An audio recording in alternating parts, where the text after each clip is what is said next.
Muy bien, buenas noches. Vamos a continuar con nuestro estudio de las Escrituras, de la palabra de Dios. El día de hoy vamos a enfocarnos en este tema que tiene que ver con la iglesia. Y básicamente vamos a tocar tres aspectos con relación a la iglesia. Vamos a ver cómo se creó, se formó, se fundó, se estableció la iglesia, lo que conocemos como la primera iglesia o también la iglesia primitiva. Y luego vamos a estar viendo dos tipos de iglesia. Uno que tiene que ver con la iglesia universal y otro que tiene que ver con la iglesia local. ¿Ok? Entonces vamos a estar enfocándonos estos tres temas. Y básicamente la primera parte voy a coger solo la creación de la iglesia y la iglesia universal. Y la segunda parte que tiene que ver con la iglesia local, que es la sección más amplia, no más grande. Entonces, vamos a estar dejándolo para la parte 2 de la iglesia. ¿Está bien?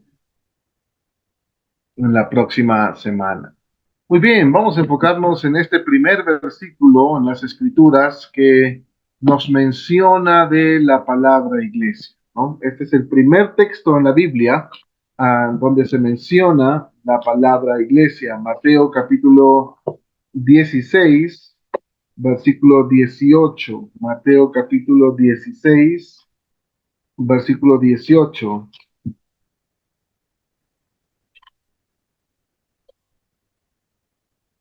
Dice el versículo allí.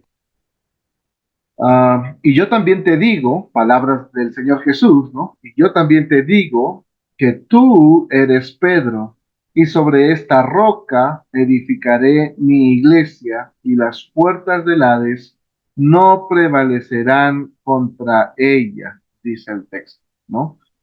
Una vez más, esta es la primera mención que se hace de las escrituras, en las escrituras con relación a la iglesia. La primera vez que aparece esta palabra. Ahora es muy interesante poder conocer en qué contexto se está mencionando este pasaje. Y para eso voy a retroceder y leer desde el versículo 13, ¿no? Desde el versículo 13 dice el texto: viniendo Jesús a la región de Cesarea de Filipo, preguntó a sus discípulos diciendo: ¿quién dicen los hombres que es el Hijo del Hombre? Ellos dijeron: unos Juan el Bautista, otros Elías, y otros Jeremías, otros Elías, y otros, perdón, ya repetí el versículo. Ellos dijeron: unos Juan el Bautista, otros Elías, y otros Jeremías, o alguno de los profetas. Y él les dijo: ¿y vosotros quién decís que soy yo? Respondiendo Simón Pedro dijo: tú eres el Cristo, el Hijo del Dios viviente. Entonces respondió Jesús: bienaventurado eres, Simón, hijo de Jonás, porque no te lo reveló carne ni sangre, sino mi Padre que está en los cielos. Y yo también te digo que tú eres Pedro, y sobre esta roca edificaré mi iglesia, y las puertas del Hades no prevalecerán contra ella, dice el texto, ¿no? Así que encontramos aquí el primer verso de la Biblia que menciona la palabra iglesia, Mateo capítulo 16, versículo 18, ¿no? En el cual el mismo Señor Jesús le dijo a Pedro: y yo también te digo que tú eres Pedro, y sobre esta roca edificaré mi iglesia. ¿Qué podemos aprender de este texto? Que en primer lugar la iglesia estaba en el plan de Cristo, ¿no? Estaba en el plan de Cristo. Él iba a edificar su iglesia. Ah, Esto también nos habla de un tiempo futuro, ¿no? En Mateo 16, 18 no existía la iglesia, solamente se hacía mención de la iglesia. Por eso es que en la segunda línea dice, lo que podemos aprender es que la iglesia sería edificada por Cristo, no en un tiempo no muy lejano, pero está hablando de futuro. Jesús iba a edificar su iglesia. Ahora, otro de los aspectos que podemos aprender aquí es que la iglesia es de Cristo, ¿no? La iglesia es de Cristo. La iglesia no es de ningún hombre, ¿no? La iglesia no es del pastor que está actualmente aquí en la iglesia, ¿no? La iglesia no es de un grupo de hermanos, la iglesia no es de los diáconos, la iglesia es de Cristo, ¿no? Él dijo, edificaré mi iglesia, ¿no? Mi iglesia. Y también dijo que la iglesia sería edificada sobre la piedra que es Cristo, ¿no? Sobre la piedra que es Cristo. Ahora, no sé si tú sabrás o no, seguramente que sí, pero algunos piensan que la piedra donde es edificada la iglesia es Pedro. ¿Han escuchado eso? Es muy común, ¿no es cierto? Sobre todo en la teología católica, obviamente se basan en este versículo para decir que el apóstol Pedro es el primer papa, ¿no? De la iglesia católica.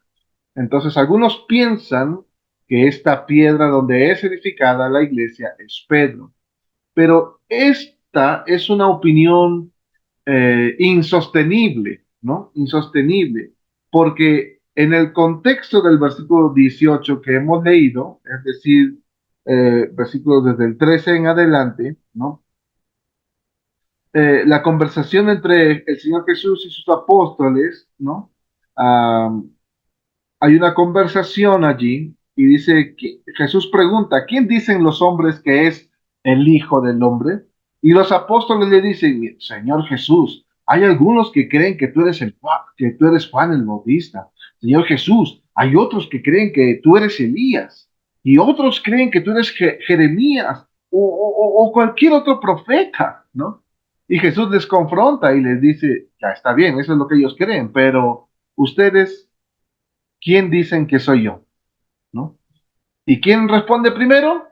Pedro, ¿no? Se levanta el apóstol Pedro primerito y le dice, Señor Jesús, tú eres el Cristo, tú eres el Hijo del Dios viviente. Entonces, Pedro exaltando al Señor Jesús, ¿no es cierto? Exaltando al Señor Jesús.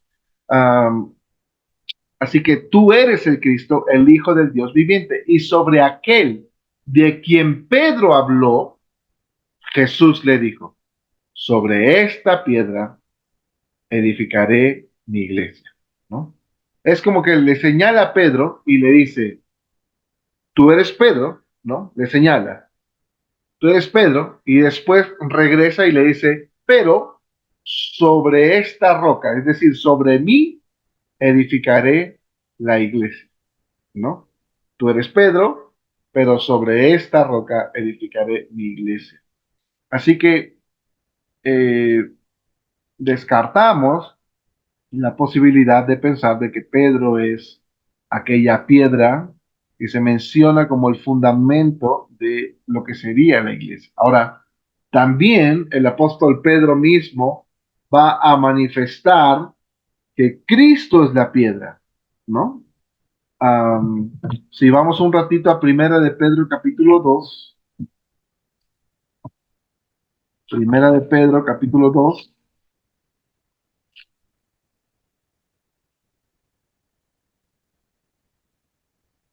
versículos 4 al 8, el apóstol Pedro dice, acercándonos a él, piedra viva, desechada ciertamente por los hombres, mas para Dios escogida y preciosa. Vosotros también, como piedras vivas, sed edificados como casa espiritual y sacerdocio santo, para ofrecer sacrificios espirituales aceptables a Dios por medio de Jesucristo, por lo cual también contiene la Escritura. He aquí, pongo en Sion la principal piedra del ángulo, escogida, preciosa, y el que creyere en él no será avergonzado. Para vosotros, pues, lo que creéis, él es precioso, pero para los que no creen, la piedra de los edificadores, que los edificadores desecharon, ha venido a ser la cabeza del ángulo y piedra de tropiezo y roca que hace caer, porque tropiezan en la palabra siendo desobedientes, a lo cual fueron también destinados. Así que aquí el apóstol Pedro está hablando del Señor Jesús como piedra viva, como piedra escogida, como piedra preciosa. Él es, versículo 6, la piedra del ángulo. Jesús es la piedra del ángulo. Entonces, no podemos imaginar que Pedro aceptara en Mateo capítulo 16 ser él la piedra cuando él mismo está dando testimonio y afirmando: tú eres el Cristo, tú eres el Hijo del Dios viviente, tú eres la piedra viva, tú eres la piedra escogida, tú eres la piedra preciosa, tú eres la principal piedra del ángulo, ¿no? Entonces Pedro siempre resaltando al Señor Jesús como la principal piedra. Ahora también en Primera los Corintios, capítulo 3 versículo 11 dice, Primero Corintios 3:11 dice, porque nadie puede poner otro fundamento que el que está puesto, el cual es Jesucristo. Nadie, nadie. Ninguna iglesia que tiene su fundamento en otra persona que sea el Señor Jesucristo, que no sea el Señor Jesucristo, entonces estamos hablando de una iglesia, de una pseudo iglesia, ¿no? De una iglesia falsa, de una secta, de una religión X, cuando, cuando su fundamento no es Jesucristo. Elena G. White con los adventistas, Russell con los testigos de Jehová, a José Smith con los mormones, a no sé quién con la Triple M, Movimiento Misionero Mundial, una coreana con la Iglesia de Dios y la Sociedad Misionera Mundial, y así, cada iglesia que tiene como fundador un hombre, entonces es una pseudo iglesia, porque la palabra de Dios dice que nadie puede poner otro fundamento si no es el Señor Jesucristo. Y esa es una gran verdad que nosotros necesitamos entender, aprender, conocer y defender también, ¿no? Defender. Ahora, ¿cómo empezó la iglesia? ¿No? ¿Cómo empezó la iglesia? Y vamos a ver aquí la respuesta a esta pregunta de cómo empezó la iglesia. ¿Recuerdan en qué ciudad empezó la iglesia?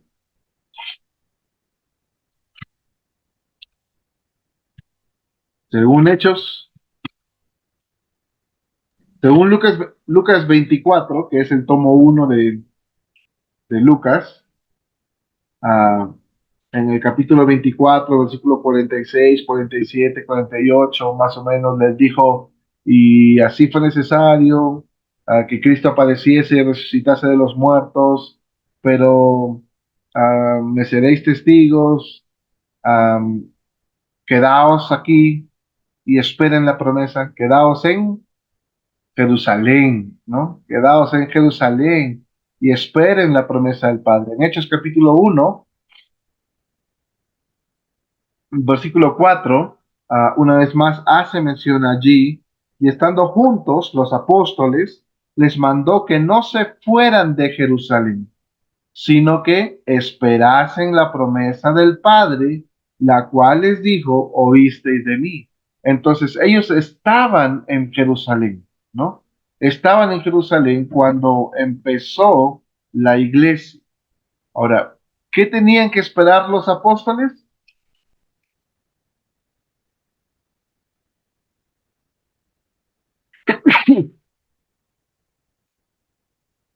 Perdón. Versículo 8 de Hechos 1 dice, pero recibiréis poder cuando haya venido sobre vosotros el Espíritu Santo y me seréis testigos en Jerusalén, en toda Judea, en Samaria y hasta lo último de la tierra. Así que ellos tenían que esperar la promesa, ¿no? Tenían que esperar la promesa que era el Espíritu Santo en sus vidas, ¿no?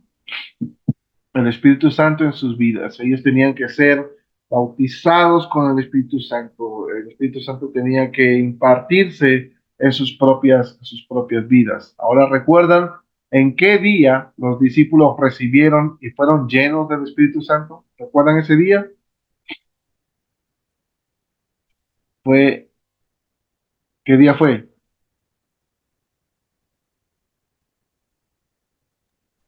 En el día de Pentecostés. En el día de Pentecostés. En el día de Pentecostés. Hechos capítulo 2, versículos del 1 al 4 dice, cuando llegó el día de Pentecostés, estaban todos Unánimes. unánimes Un- juntos. Y de repente, dice el texto, de repente vino del cielo un estruendo, vino del cielo un estruendo como de un viento recio que soplaba, el cual llenó toda la casa donde estaban sentados. Ah, y se les aparecieron lenguas repartidas como de fuego,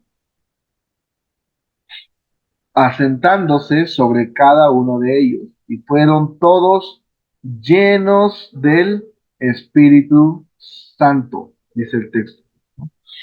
Y comenzaron a hablar en otras lenguas, según el Espíritu les daba que hablasen, dice el pasaje allí. Ahora, es en este día, el día de Pentecostés, en que los discípulos recibieron y fueron llenos del Espíritu Santo, ¿no? Fueron llenos y del Espíritu Santo. Ahora, ¿por qué se le conoce como el día de Pentecostés? El día de Pentecostés, ¿qué fue? ¿Lunes, martes, miércoles? ¿Qué día fue? ¿Jueves, viernes, sábado, domingo?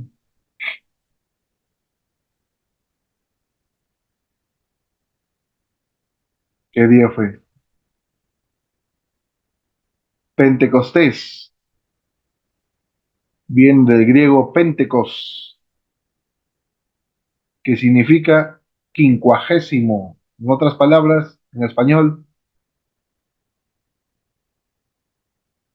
50, ¿ok? El quincuagésimo aniversario es el 50 aniversario. Entonces, Pentecostés viene de Pentecost, del griego, esta palabra griega, y significa quincuagésimo, en otras palabras, 50, 50 días, ¿no? Y si nosotros podemos contar, por un lado, en el origen de los judíos, ellos contaban el día sábado como primer día de la semana, ¿no es cierto? Entonces, 7 semanas de 7 días hacían 49 días, más un día harían 50 días. ¿Qué día era el día de Pentecostés?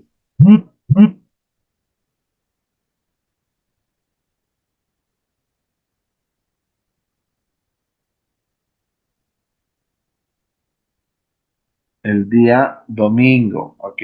El día domingo era el día de Pentecostés. Ahora, eso también tiene un origen ah, dentro del sistema judío, ¿no? Era el día de Pentecostés, era una fiesta judía, que era la fiesta de la cosecha, donde había una celebración de acción de gracias entre los judíos y que servía para agradecer por los frutos que producía la tierra, ¿no? Por los frutos que producía la tierra. Entonces, esta celebración se celebraba 50 días después de la Pascua, ¿no? 50 días después de la Pascua.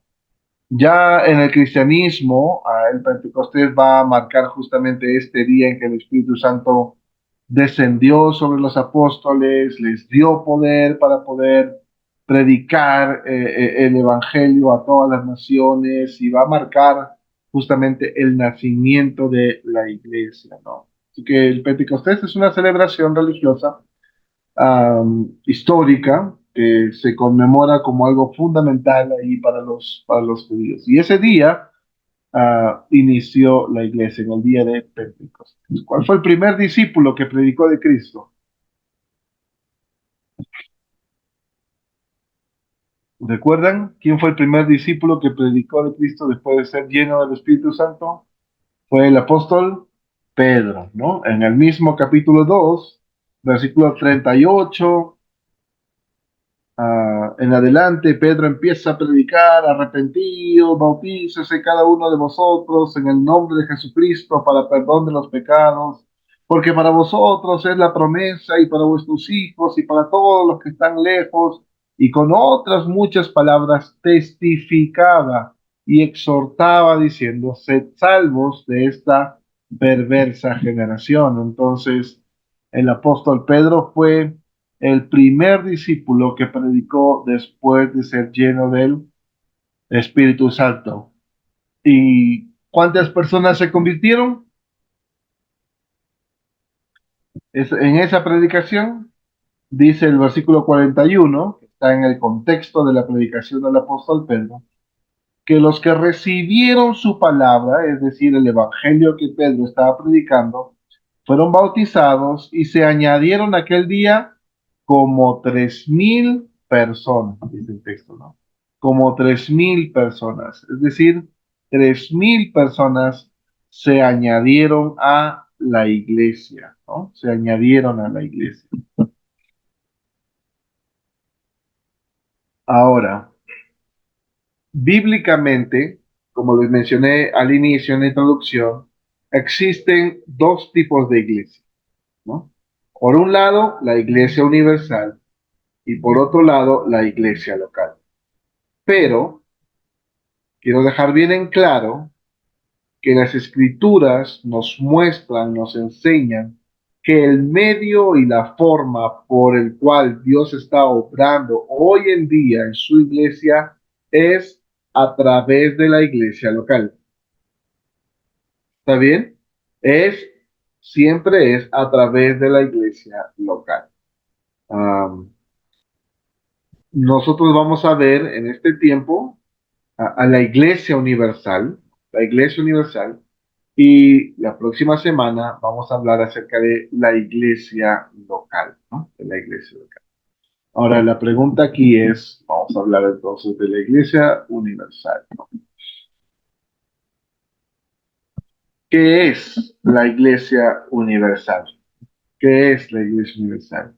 Y como ustedes pueden leer ahí, la iglesia universal es el organismo espiritual del cual Cristo es la cabeza de la iglesia y de los creyentes de todo el mundo que han nacido de nuevo desde el día de Pentecostés hasta el día del arrebatamiento. En palabras más sencillas, la iglesia universal está conformada por todos los creyentes en Cristo desde el día de Pentecostés hasta el día del rapto o hasta el día del arrebatamiento. ¿Ok? Todos los que acepten, reconozcan a Jesús como su único Señor y Salvador, depositen su fe genuina en Él para salvación en este periodo del día de Pentecostés hasta el día del rapto, pertenecen a la Iglesia Universal, ¿no? Pertenecen a la Iglesia Universal. No importa en qué parte del mundo está, pero pertenece a la Iglesia Universal. Ahora, ¿quién es la cabeza de la iglesia? Vamos al libro de Efesios, capítulo 4,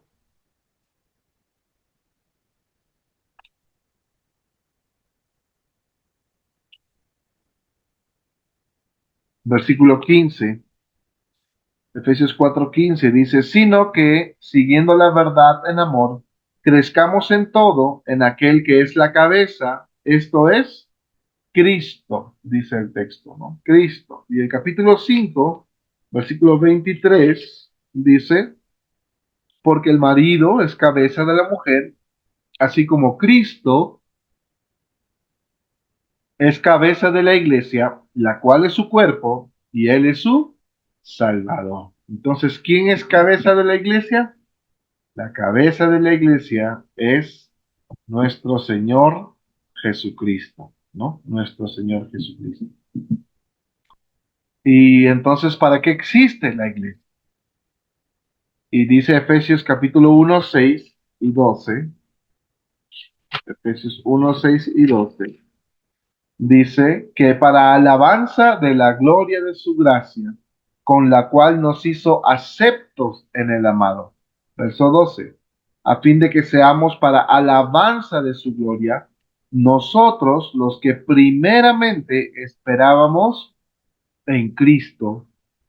Así que la Iglesia Universal existe para la alabanza de su gloria, para la gloria misma de Dios, ¿no? Para la gloria misma de Dios. No es para ningún glorío humano, terrenal, temporal, pasajero, no es para la gloria de nuestro Dios eterno, ¿no? Ahora, ¿qué otros nombres se le puede dar a la Iglesia Universal?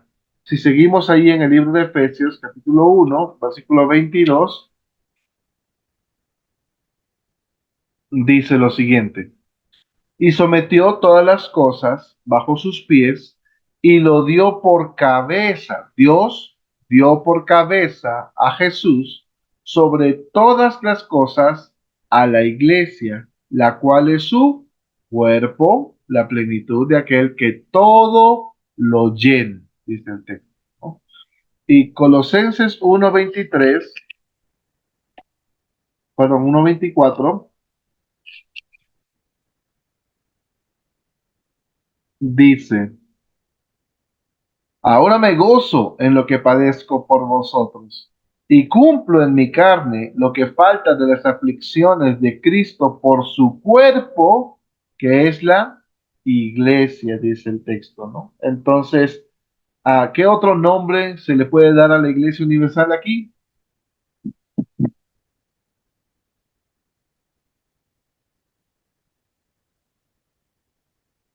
Otro nombre que recibe la iglesia universal es el cuerpo de Cristo, ¿no? El cuerpo de Cristo. La iglesia universal es el cuerpo de Cristo. Ahora, en Apocalipsis capítulo 21, versículo 9, vamos a encontrar este otro término. Apocalipsis capítulo 21, versículo 9, dice, ah, vino entonces a mí uno de los 7 ángeles que tenían las 7 copas llenas de las 7 plagas postreras, y habló conmigo diciendo: ven acá, yo te mostraré a la desposada, la esposa del Cordero. ¿Saben qué es una desposada? Creo, si no estoy mal, es alguien que es como que alguien está previo al matrimonio, o como que alguien está para casarse, algo así. Ya. ¿Qué dice hermana Emérita? ¿Sabe qué es una desposada?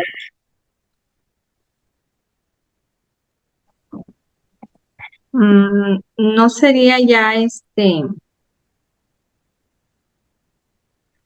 ver, eh, después del matrimonio. Ya, ok. ¿Habrá un ejemplo en la Biblia de desposamiento de una Pues, pareja que haya sido desposada? sí, quizás me acuerdo más por María y José, cuando María estaba preparándose para, creo, iba a tener, bueno, iba a haber algo con José, más o menos ahí. Ok, Porque estaba preparándose para ser desposada, algo así dicen. Entonces, me parece que ya es una novia luego después del matrimonio, o una esposa. el desposamiento tiene que ver con esa mujer o varón que está comprometido ya para el matrimonio. Ellos están desposados. El desposamiento significa que sí o sí este varón se va a casar con esta mujer y esta mujer se va a casar con este varón. ¿Ok? Eso es el desposamiento, ¿no? Y José había estado desposado con María, estaba comprometido con María. Por eso es que él no entendió cuando recibió el anuncio, ¿no? ¿Cómo era posible, si ya estaba comprometido, ¿no? Que después María ah, estuviera encinta, ¿no es cierto? Cuando aún no se habían conocido en el aspecto íntimo, sexual, ¿no? Entonces solamente estaban desposados, comprometidos. Ya había un acuerdo formal entre ambas familias para unir a esta pareja en matrimonio, ¿no? Entonces, el desposamiento era como un contrato legal, am, según las escrituras, ¿no? Y los vinculaban ya hacia un compromiso, hacia una ceremonia nupcial. Y am, aquí se considera a la desposada a la iglesia, ¿no? Que es la esposa del Cordero. Entonces, actualmente podríamos decir, ese es el compromiso de matrimonio, ¿no? O la pedida de mano para el compromiso de matrimonio. Ya no es, entre comillas, enamorada, ahora es novia, ¿no? Am, Porque ya hay un compromiso formal de matrimonio, ¿no? Entonces, por eso es el término aquí, se le conoce más como la novia de Cristo, ¿no? La novia de Cristo. Ahora, ah, entonces, Cristo es la cabeza, ¿no? Cristo es la cabeza y la iglesia como cuerpo y como novia de Cristo existe para la alabanza de la gloria de nuestro Dios. Ahora, si la iglesia es la novia de Cristo, ¿cómo es que va a presentar Cristo a su novia, ¿no? El día de la boda. ¿Cómo es que la va a presentar? Nosotros podemos imaginarnos aquí, ¿no? Una boda entre nosotros, ¿no es cierto? Pero ¿se imaginan la boda entre Cristo y la iglesia, el matrimonio entre Cristo y la iglesia? Dice Efesios capítulo 5, Efesios capítulo 5,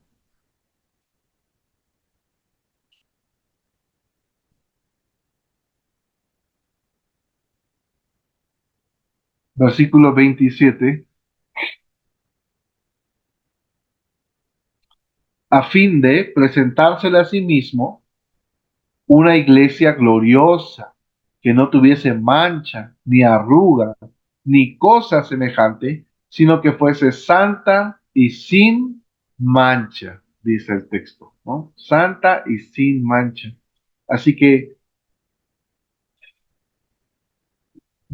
yo no me puedo imaginar, ¿no? Si aquí terrenalmente, normalmente la novia es la que entra al matrimonio esplendorosa, con su vestido blanco, impecable, ¿no? Intachable y hermosa, desfilando ahí por el pasadizo hasta que llegue a la altura del novio.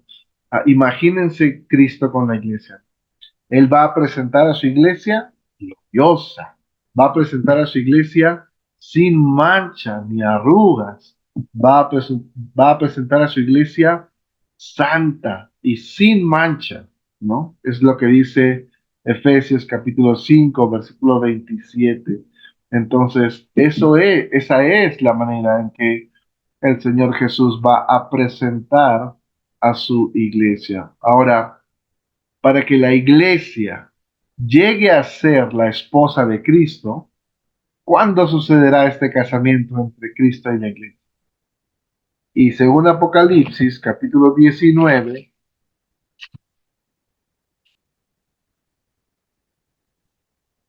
versículos 7 hasta el 9, dice, gocémonos y alegrémonos y démosle gloria, porque han llegado las bodas del Cordero y su esposa se ha preparado, dice el texto.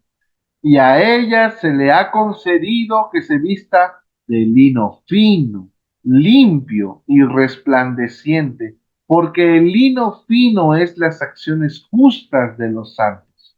Y el ángel me dijo, escribe, bienaventurados los que son llamados a la cena de las bodas del Cordero. Y me dijo, estas son palabras verdaderas. Entonces, para que la iglesia llegue a ser la esposa de Cristo, esto sucederá en las bodas del Cordero, ¿no? En las bodas del Cordero. Ahora la pregunta es, ¿cuándo ocurrirá las bodas del Cordero? ¿No? ¿En qué tiempo? Recuerden que actualmente estamos en esta dispensación de la iglesia.